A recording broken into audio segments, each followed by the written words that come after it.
The XFL and USFL went head-to-head one more weekend as the XFL wrapped up the regular season and the USFL heading into week 3 now. And they debuted last weekend yet another hub, this time the first regular season games in Canton.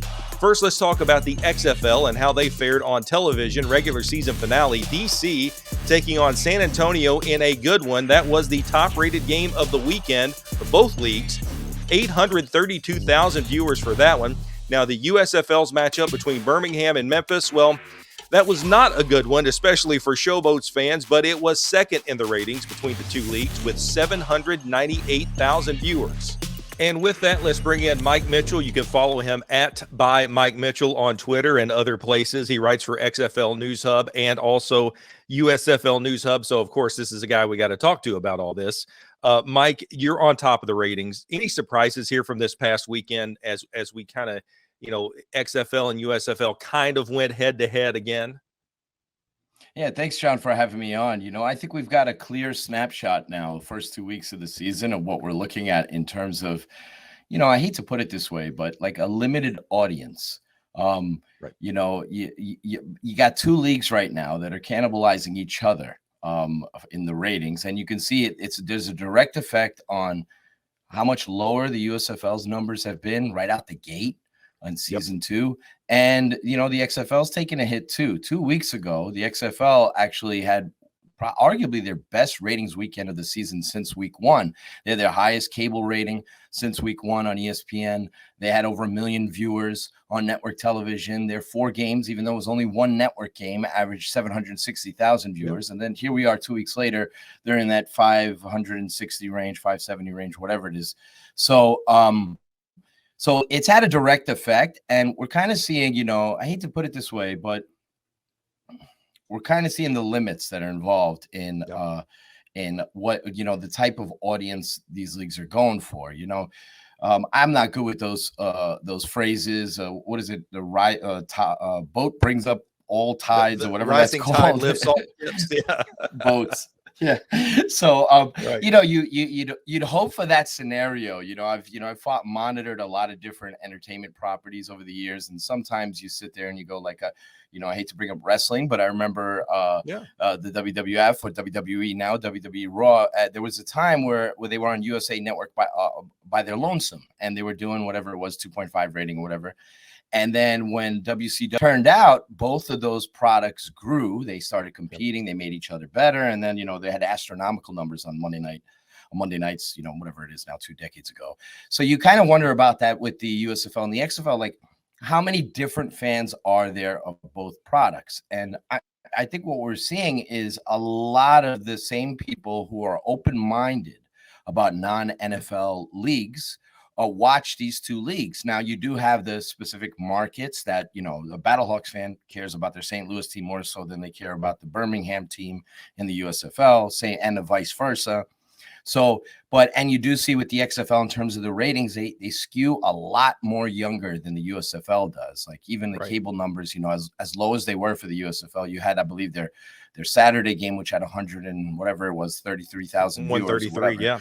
Yeah, they were, and I believe they may have been 133 out of 150 cable TV shows as well in the 18 to 49 demographic, which is the key demographic for all advertisers. And the XFL was 15th at the same time because they were running head to head with 636,000 viewers on ESPN with the St. Louis Orlando game.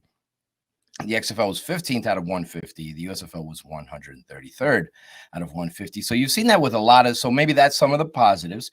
It was, as far as like the XFL, their cable ratings, they look very modest, but on their respective networks, on ESPN2 all season long, they've been the second highest rated show on that network.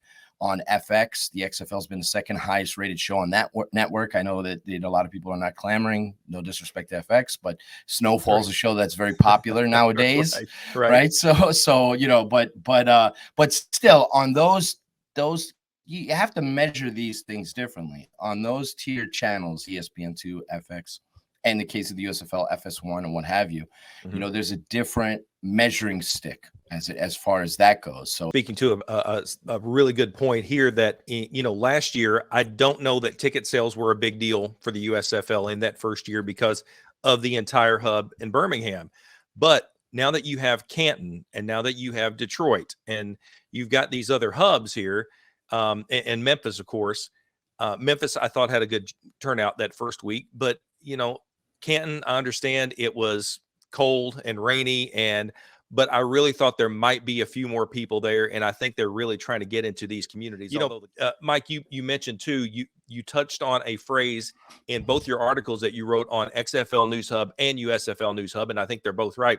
You just touched on it there about how these ratings have kind of cannibalized each other because you have people who will watch spring football, USFL or XFL, but maybe not both. To me, we're really kind of going to see what happens here, and it might be a red flag for the USFL if their ratings don't improve once the XFL is over. What's your take on that? When you turn on their product, like I'm a diehard football guy, so I'll watch it. We went through the 2020 year where we watched NFL games, although it's a different animal because NFL teams have built-in legacy, 40, 50 years. Packers fans are attached to it, Jets fans, whatever. But like with these newer leagues, you don't have that built-in legacy. So people who are casual fans, who are not diehard football fans like myself, someone who's been an advocate of these types of leagues, when you're sitting there and you turn on the game and you see that there's no energy, no one's there. It looks like a live scrimmage. Talented players, even if the game is good or not, it's a turnoff when you turn it on. So, and that's a big part of pro sports is that energy that you have from the crowd, the home team trying to defend their turf, the road team trying to silence them. And we haven't seen that, unfortunately, in the USFL, and that's missing. And hopefully with the Michigan Panthers playing at Ford Field, that aspect will be better for the USFL moving forward because their stake is as I wrote about today, is lacking a lot of sizzle right now. It just doesn't look like a sexy product on television. I thought with the XFL, Mike, the South Championship is on ESPN2. I understand the NHL playoffs are going on ABC and ESPN. But it is good to see at least the North Championship will be on ESPN. So you have to think, and of course, the championship is on network on ABC. I'll be interested to see also, how that works out. And, those are going to be the big games, and those big games will be maybe challenged, I don't know, by the USFL. I mean, there's a lot going on this weekend, and those numbers, it's how these shake out, I think maybe will be a telltale sign of maybe the future success of both these leagues. Or am I on the right track here? You absolutely are. And what's interesting is like the South playoff game that the XFL has coming up. It's in a tough spot. Okay, it's on ESPN2. It should be a fascinating game. Winner of the Arlington-Houston game goes to the XFL championship. That's great. High stakes for sure. So a lot of buildup during the entire season. But the problem it's going to be sandwiched in between two USFL games and a network game. Now you have something on primetime over-the-air network television versus an ESPN2 that's going to take away a little bit of your audience. And then we'll see what happens. The Seattle-DC game, that's two awesome teams. So that's going to be a sexy game without question. But, it's a shame that these leagues are like taking away the audience potential from one another.